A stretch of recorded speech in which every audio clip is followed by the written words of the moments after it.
Galera, então na aula passada a gente falou rapidamente sobre o contexto dos antecedentes do parnasianismo. Tá, professor, mas então você demorou 6 minutos para falar que o parnasianismo não é senão uma representação artística das altas classes rurais. Isso que você falou agora em 30 segundos, você demorou 6 minutos para falar no último vídeo. Bom, então vamos falar essas características e o porquê de eles serem as características dessa escola e porquê de eles serem os representantes dessa aristocracia, dessa burguesia rurais. Certo? Então, o parnasianismo é marcado por um conservadorismo muito grande.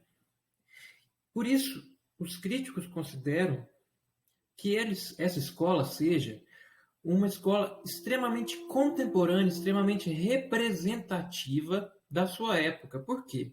O Brasil passava por uma época em que dominava o sistema praticamente feudal de produção, certo?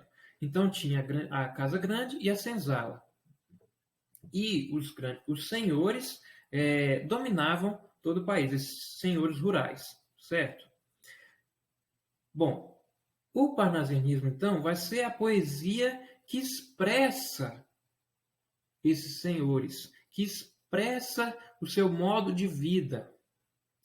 E, ao contrário do que a gente vê nos grandes artistas que procuram questionar a realidade, esses grandes artistas como Machado de Assis, mesmo a Luiz de Azevedo, que procuram questionar a realidade, fazer uma análise profunda do que está acontecendo, os parnasianos procuram simplesmente revelar a superfície das coisas para que nada mude. Então, eles não têm interesse na mudança. Eles têm interesse de que tudo continue como está, certo?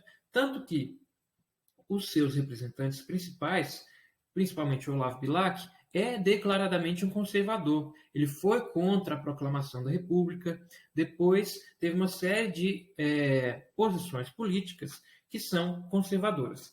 Tá. Mas a própria posição política do autor não seria tão relevante se ele fizesse uma arte uma boa arte, uma arte revolucionária. Tá, professor, então por que é que a gente estuda essa porcaria desse parnasianismo se ele é um negócio ruim, um negócio que não vale nada, um negócio entediante? Bom, a gente estuda o parnasianismo porque na história literária o parnasianismo vai dar lugar na poesia brasileira ao modernismo.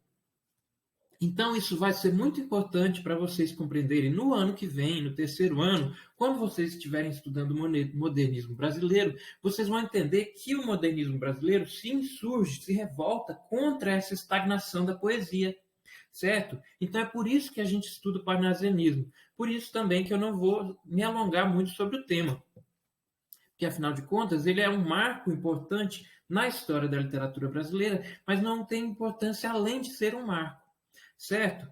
Então, os modernistas vão se revoltar contra essa estagnação da poesia para fundar uma poesia realmente nova, uma poesia revolucionária que vai ser a modernista.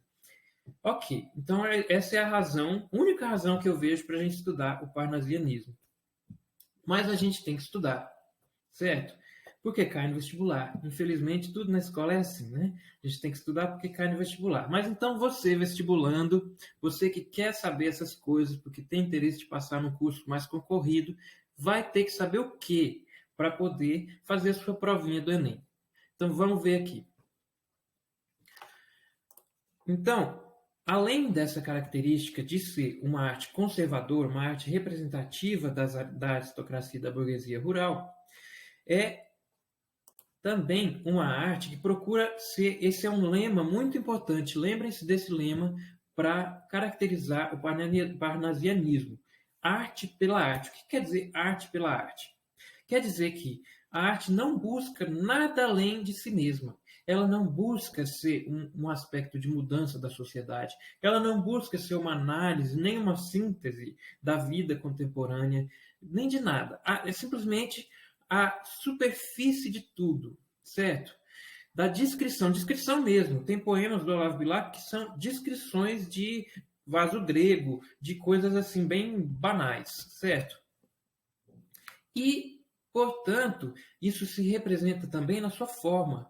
O Olavo Bilac era um mestre da forma. Ele fazia aquelas antigas formas portuguesas, tudo e gregas, tudo rigidamente, tudo certinho. Ele abria um dicionário para procurar uma palavra rara para pôr ali dentro do seu poema, para que aquilo demonstrasse a sua qualidade enquanto poeta formal, enquanto dominador das formas poéticas. Então, toda a métrica é certinha, as rimas raras, tudo ali de acordo com os preceitos da forma mais clássica possível, certo? E contra isso, já os românticos se revoltavam. Já os românticos queriam uma liberdade formal, e aí há um retrocesso no parnasianismo para a rigidez das formas novamente.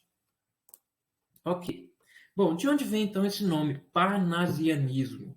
Parnasianismo é nada mais do que um recalque, como sempre, né, gente? Até agora, a maior parte da poesia, da literatura brasileira, não são senão uma imitação da literatura europeia, e no parnasianismo isso é mais verdade do que nunca, porque esse nome, parnasianismo, não vem senão de um nome de uma revista um pouco mais ou menos contemporânea do parnasianismo, que se chamava aí Parnaso Contemporâneo, né? Então, mas de onde vem Parnaso? Por que os parisienses chamavam essa revista deles de Parnaso Contemporâneo? Porque na Grécia Antiga havia o mito de que Apolo tinha várias moradas, e uma das suas principais moradas era o Monte Parnaso, que vocês podem ver aí na foto. E por que Apolo seria um deus importante? Porque Apolo, na mitologia grega, era o deus da poesia. Então ele e as suas 9 musas, as musas das artes, muitas vezes passavam a morar ali, segundo a mitologia, a religião grega, passavam a morar no Monte Parnaso. E, portanto, ao remeter a esse nome, Parnaso, do Monte Parnaso, da Grécia, os parnasianos estão se vinculando à tradição neoclássica, né? A tradição que busca se remeter à poesia grega, à poesia latina, certo? Então é isso aí de onde vem o nome Parnaso, parnasianismo. Bom, outra coisa que vocês têm que saber sobre o parnasianismo para o vestibular, para o Enem, é que havia 3 grandes nomes, certo? Claro, tem outros nomes, inclusive uma mulher que caiu no Paz, mas os 3 nomes mais famosos são esses, principalmente Olavo Bilac. Olavo Bilac é importante que você se lembre, porque ele é o principal nome do parnasianismo, mas também Alberto de Oliveira, aí na fotinha da direita, e Raimundo Correia. Gente, não é uma poesia muito interessante. Se eu trouxer um poema, vai ser simplesmente para vocês analisarem as características, porque, como eu disse, a importância desse período, dessa escola literária, é simplesmente que ela vai ser superada. Então, realmente é uma coisa muito triste. A gente estuda muito brevemente para não ter que se enfadar muito com isso. Mas tentem se lembrar dessas características só para vocês terem uns pontinhos na hora de fazer o Enem. Beleza? Então é isso, gente. Um abraço.